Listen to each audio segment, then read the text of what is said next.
Amigo, a Bíblia fala que é melhor serem dois do que um, mas eu acho que talvez ela quisesse dizer que é melhor serem três do que dois. Porque o triângulo, ele é uma forma geométrica que se equilibra em qualquer posição que ficar, independente da distância entre os lados. E ele não é derivado de nenhuma outra forma geométrica, ele consegue derivar outras formas geométricas. Alguns podem dizer que é possível derivar um triângulo de um círculo. Porém, o círculo ele não se equilibra. Ele rola. Ele rola em constante movimento e ele não consegue parar. Ele precisa de uma força para poder parar ele. O triângulo não. O triângulo ele se equilibra. Então, se houver uma força que empurre ele para cá, ele tem um lado aqui para apoiar. Entende? Então, ele consegue derivar um círculo. Ele consegue derivar um círculo. E aí,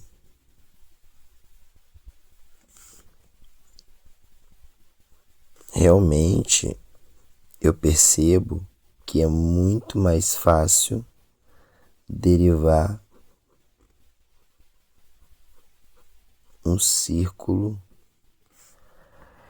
de um triângulo.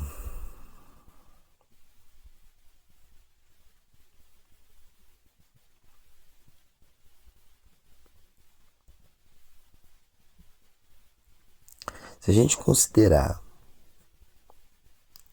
que o círculo ele vai ficar em um movimento constante de rolamento,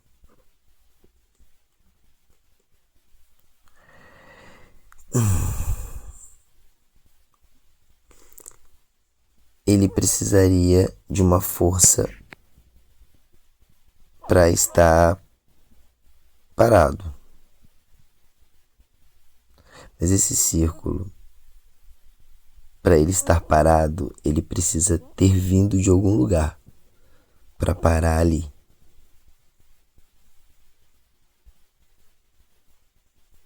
Concorda? E mesmo que ele tenha surgido do nada,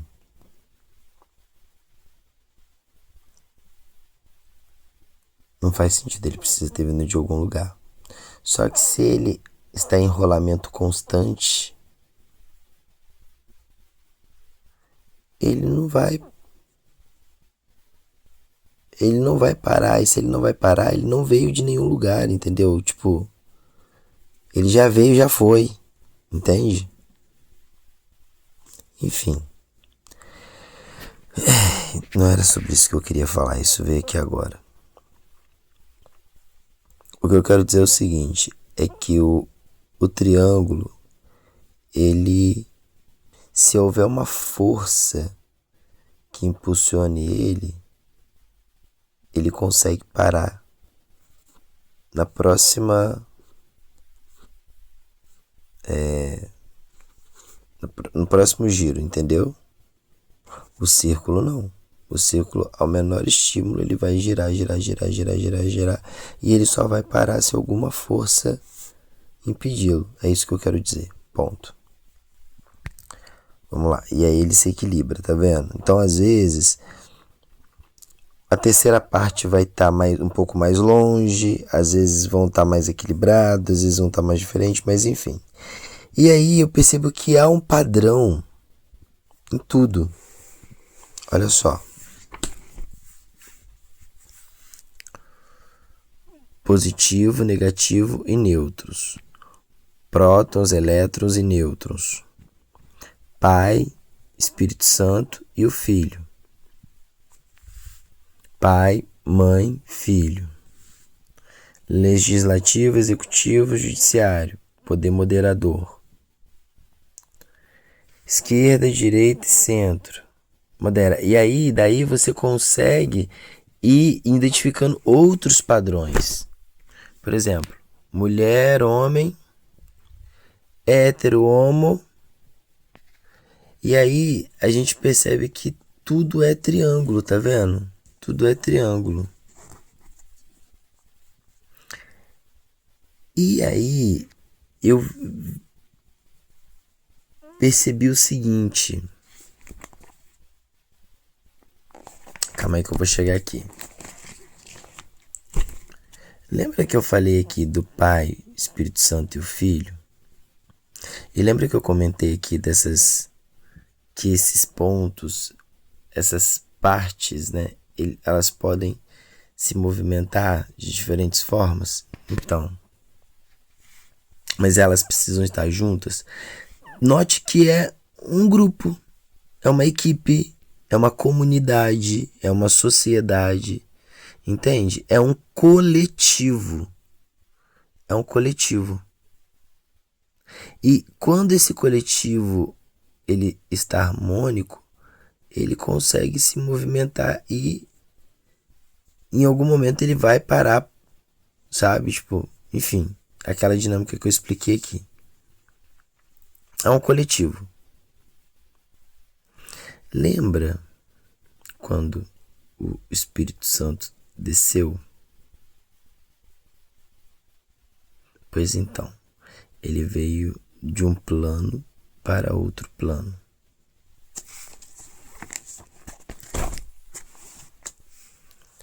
E aí, qual é a linha que separa um plano do outro?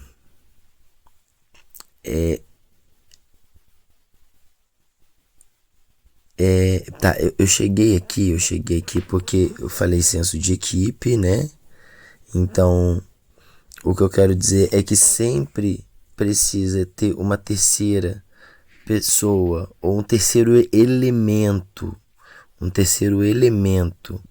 para poder trazer o equilíbrio. Era isso que eu queria dizer. E aí a gente trouxe aqui o Pai, os Filhos e o Espírito Santo.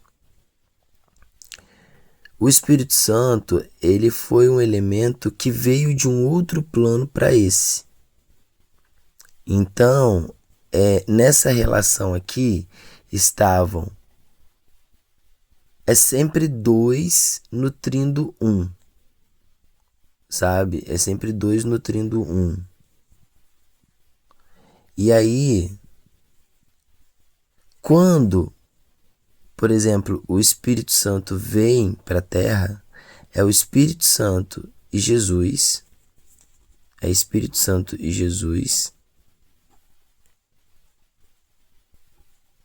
nutrindo o Pai.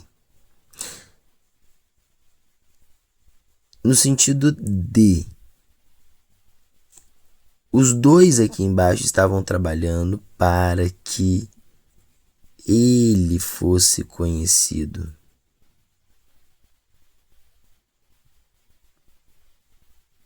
Entende? Para que a gente pudesse se religar a ele. Então, vamos lá. Temos aqui, nessa dinâmica, o Pai, o Espírito Santo, no plano espiritual, e Jesus, o Filho, aqui no plano material. O Espírito Santo desceu, né? Então, inverteu. Ficou Jesus e o Espírito Santo falando, trazendo a matéria para o espiritual, trazendo o povo, os homens, para Deus. Entende? Por isso essa dinâmica de aqui agora. Então sempre os dois precisam nutrir o outro. Quanto mais distante esse daqui tiver, mais esses dois precisam trabalhar. Isso em tudo. Isso em tudo, em todas as dinâmicas. Quanto mais distante uma das partes estiver, mais as outras duas precisam trabalhar. Tanto que, por exemplo, quem nunca viu situações de pais que não se separaram até o momento em que o filho conseguiu andar com as próprias pernas? E aí o que acontece? Quando o filho ele se torna independente, ele rompe. Ele rompe e aí esse elo que já estava frágil, ele se desfaz. E aí se desfaz a equipe. Entendeu? Vai cada um para um lado. Pausa para reflexão.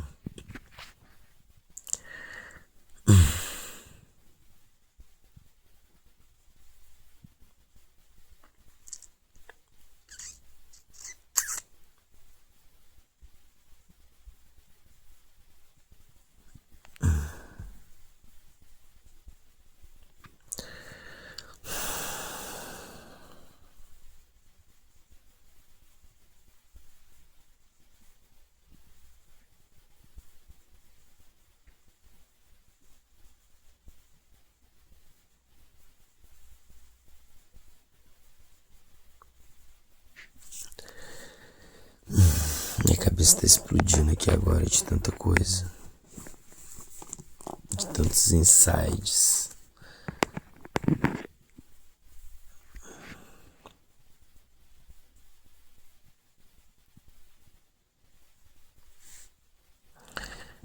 Enfim, continuando.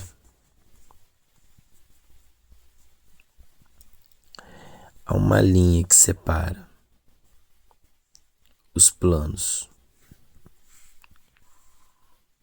O plano material do plano espiritual. Mas então é possível,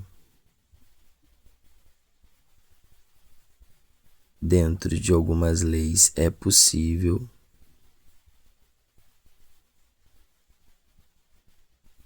talvez acessar, passear entre esses planos.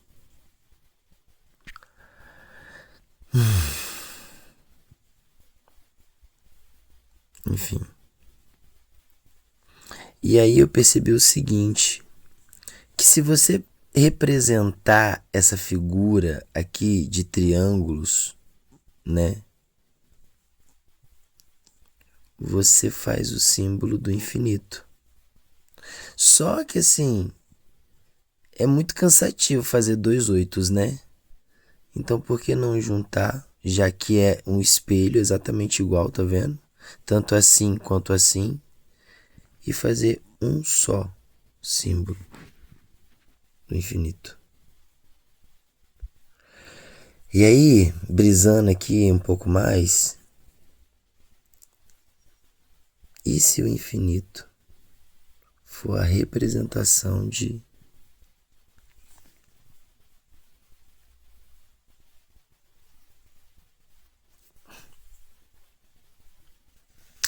E aí, da mesma forma que a gente tem a linha que separa o plano espiritual do plano material, a gente tem o espelho que separa a realidade do reflexo.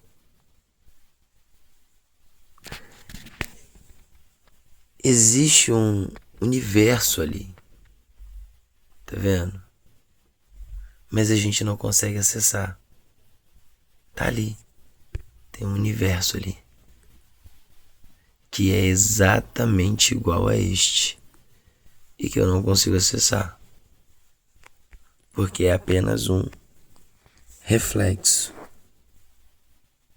Da mesma forma que o plano espiritual nós não conseguimos acessar.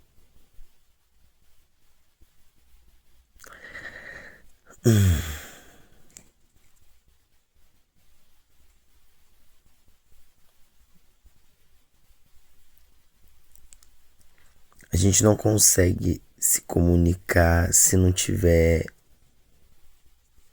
alguma coisa que viabilize esse acesso. Na verdade, não é que viabilize, né? Que bloqueie esse acesso. É isso. Então há um bloqueio. O que nos bloqueia da realidade de acessar o reflexo é um espelho.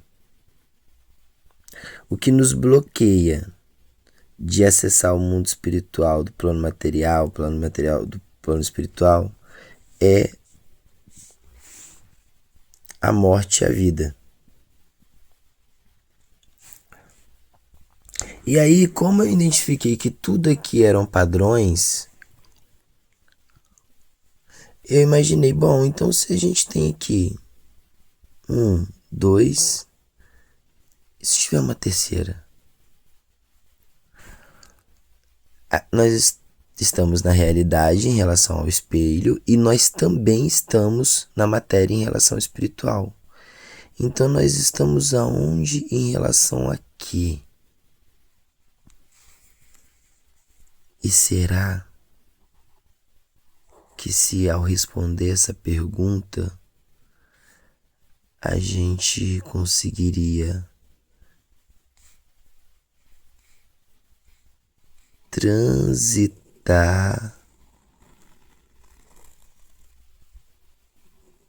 entre esses três?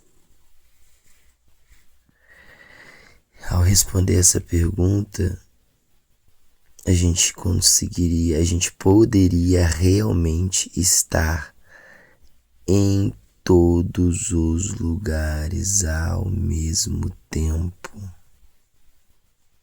Nós conseguiríamos ser oniscientes e onipresentes.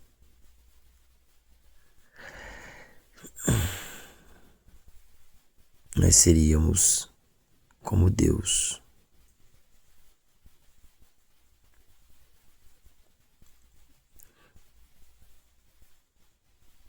Nós seríamos deuses. Só que nós não seríamos deuses no sentido de ego, eu. É coletivo. Percebe, ó? É uma equipe. É uma equipe. É a realidade, a matéria e essa perguntinha aqui, ó. Quando responde essa pergunta aqui, se forma o triângulo. Percebe? Aqui, ó. Já é um triângulo aqui, ó, voltado para cima. Então, automaticamente, eu acho que quando essa pergunta for respondida, vai ser automático. Aqui, ó.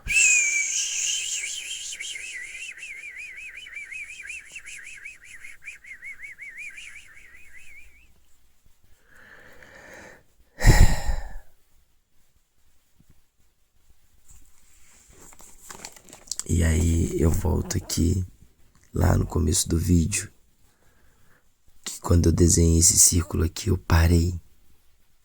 Porque quando eu desenhei esse círculo aqui eu sabia que esse círculo aqui era Deus. Se você voltar ao vídeo, você vai ver que na hora que eu tava desenhando, eu fiquei muito confuso, porque imediatamente veio na minha mente, esse círculo é Deus. Realmente, o círculo, ele não pode surgir do nada. Ele vai surgir, mas ele também não pode aparecer do nada, ele precisa vir de algo.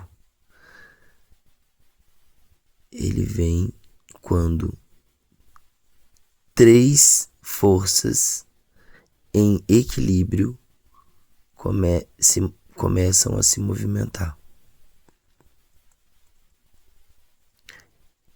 Isso gera uma energia. Essa energia, ela é circular. Então, quando essa energia surge, ela já surge em movimento. Por isso que não tem como ela vir do nada. Entende? É isso.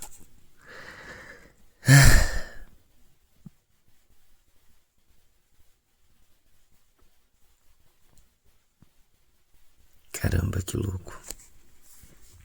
Que brisa. Meu Deus. Será que faz sentido isso que eu tô falando? Enfim. Me sigam para mais.